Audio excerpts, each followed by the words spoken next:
ज़िले थरपारकर जे शहर चेलार में तक़रीबन 10 कु साल अॻु यानी 2009 में 31 लख रुपयनि जी लाॻत सां ठहियल औरतुनि जी सिख्या लाइ कंप्यूटर ट्रेनिंग सेंटर ठहिण खां वठी अॼु ॾींहं ताईं मुकमल तौर ते बंदि पियल आहे ऐं शहर जे छोकिरनि तोड़े औरतुनि खे टके जो बि लाभ ॾेई न सघियो आहे।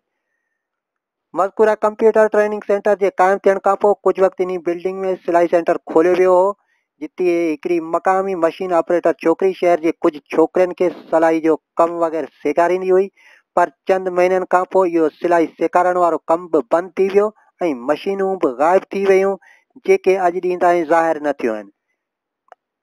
शहरनि मूजिब 31 लख रुपयनि जी लाॻत सां तैयार थियल मज़कूरा कंप्यूटर सेंटर जी बिल्डिंग चौदीवारी समेत तबाह थी चुकी आहे।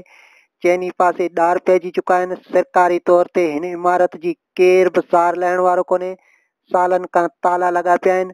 असां तव्हां ॾियूं त आख़िर कंहिंखे ॾियूं, हिते केरु ॿुधण वारो कोन्हे।